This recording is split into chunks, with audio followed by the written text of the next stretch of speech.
आपने समाधि के बारे में तो जरूर सुना होगा।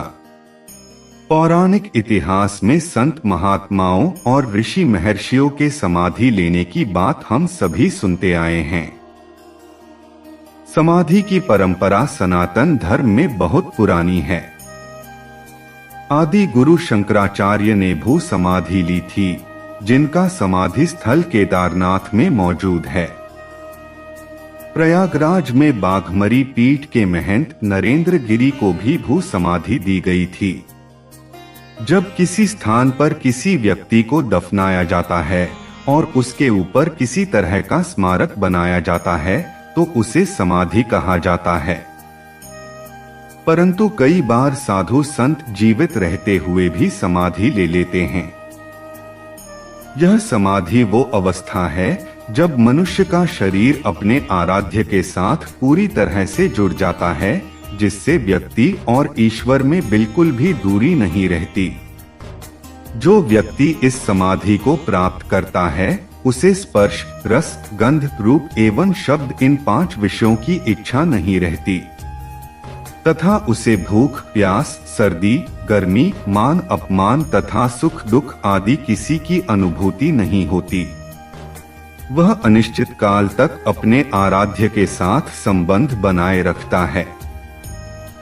ऐसा इंसान जीवित रहते हुए भी अमर हो जाता है और जन्मों के फिर से पूरी तरह मुक्त होकर मोक्ष की प्राप्ति कर लेता है। इस मोक्ष को ही जैन धर्म में कैवल्य ज्ञान और बौद्ध धर्म में निर्वाण कहा गया है। योग में इसे समाधि कहा गया है तथा इसके कई स्तर होते हैं, जिसमें अंतिम स्तर है ब्रह्मलीन हो जाना। आज हम आपको समाधि का वैदिक सिद्धांत, इसका इतिहास और संत परंपराओं में अलग अलग समाधि संस्कार के बारे में बताएंगे। आपसे निवेदन है, कृपया वीडियो को अंत तक देखें, जिससे आपको पूर्ण जानकारी प्राप्त हो सके। साधु संत समाधि को 2 तरह से लेते हैं, पहला जीवित रहते हुए, दूसरा मरणोपरांत। हम सबसे पहले जो जीवित रहते हुए समाधि लेते हैं उसके बारे में बताएंगे। इसके बाद मरणोपरांत समाधि के बारे में बताएंगे, जो मन जीवित होते हुए समाधि लेता है। योग में उसे 2 प्रकार बताए गए हैं, पहला संप्रज्ञात और दूसरा असंप्रज्ञान। संप्रज्ञ समाधि वितरक, विचार, आनंद और अस्मितानुगत होती है, जबकि असंप्रज्ञात समाधि में सात्विक, राजस्व और तामस सभी वृत्तियों का निरोध हो जाता है। भक्ति सागर में समाधि के 3 प्रकार बताए गए हैं, पहला भक्ति समाधि, दूसरा योग समाधि और तीसरा ज्ञान समाधि। पुराणों में समाधि के 6 प्रकार बताए गए हैं, जिन्हें 6 मुक्ति कहा गया है। शास्त्री सालोक्य, सारु, सामीप्य, सामय और लीनता या संयोजित। शास्त्री का अर्थ ऐश्वर्य, सालोक्य का अर्थ लोक की प्राप्ति, शाहरुख का अर्थ ब्रह्मा स्वरूप का अर्थ ग्रहण के पास, समय का अर्थ ग्रहण जैसी समानता, लीनता या सायोज्य का अर्थ ब्रह्म में लीन होकर ब्रह्मा हो जाना। संप्रज्ञात समाधि लेने के लिए योगी वैराग्य द्वारा सांसारिक व्यक्ति और वस्तुओं से स्वयं को अलग कर लेता है और चित्त या मन से अपनी इच्छा को त्याग देता है, जिससे मन एकाग्र होता है और इस समाधि को धारण करता है। संप्रज्ञात समाधि को 4 भागों में बांटा गया है, पहला वितरक अनुगत समाधि, दूसरा विचारानुगत समाधि, तीसरा आनंदानुगत समाधि, चौथा अस्मितानुगत समाधि। सूर्य, चंद्र, ग्रह या रामकृष्ण आदि मूर्तियों को किसी स्थूल वस्तु या प्राकृतिक पंचभूतों की अर्चना करते करते मन को उसी में लीन कर लेना वितरित समाधि कहलाता है। स्थूल पदार्थों पर मन को एकाग्र करने के बाद छोटे पदार्थ, छोटे रूप, गंध, शब्द आदि भावनात्मक विचारों के मध्य से जो समाधि होती है वह विचारानुगत अथवा सविचार समाधि कहलाती है। आनंदानुगत समाधि में विचार शून्य हो जाते हैं, केवल आनंद का अनुभव ही रह जाता है। अस्मित अहंकार को कहते हैं, इसलिए इस प्रकार की समाधि में आनंद भी नष्ट हो जाता है। इसने अपनेपन की भावनाओं रह जाती हैं और बाकी सब भाव मिट जाते हैं, इसलिए इसे अस्मितानुगत समाधि कहते हैं। हालांकि इसमें केवल अहंकार ही रहता है, फिर भी पतंजलि इस समाधि को सबसे उच्च समाधि मानते हैं।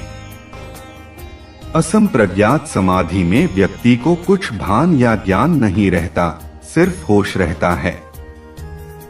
मन जिसका ध्यान कर रहा होता है उसी में लीन रहता है तथा उसका मन कभी दूसरी ओर नहीं जाता। चलिए अब जानते हैं मनोक्रांत समाधि के बारे में।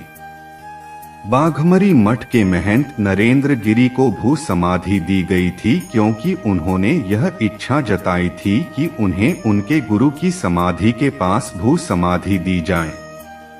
उनके निर्देश के अनुसार दिवंगत महंत का अंतिम संस्कार बाघमरी मठ में नींबू के पेड़ के नीचे भू समाधि देकर किया गया था।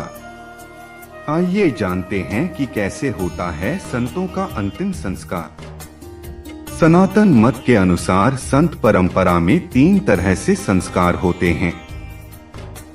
इनमें 10 संस्कार भूसमाधि और जल समाधि शामिल है। कई संतों को दिवांगवत हो जाने के बाद वैदिक तरीके से उनका दाह संस्कार किया जाता है तथा कई संतों ने जल समाधि भी ली है।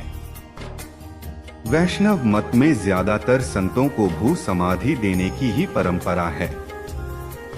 कैसे होती है भू समाधि? भू समाधि के लिए सबसे पहले जगह तय की जाती है, फिर विधि विधान से समाधि को खुदाई किया जाता है। इसके बाद वहां पूजा पाठ होता है और गंगाजल तथा वैदिक मंत्रों से उस जगह का शुद्धिकरण किया जाता है।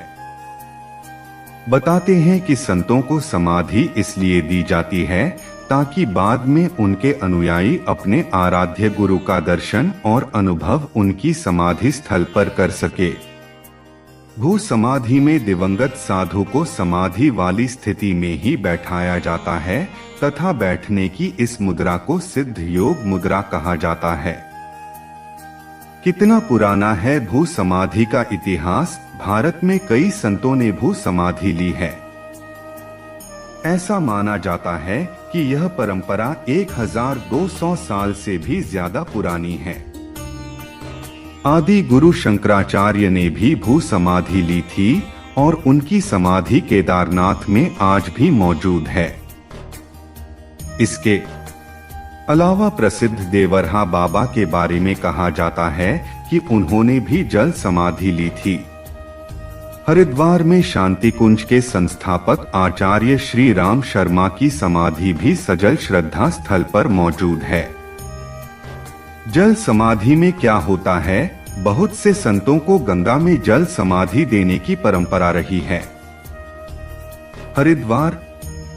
हरिद्वार और वाराणसी में गंगा के कई घाट ऐसे हैं जहां जल समाधि दी जाती है।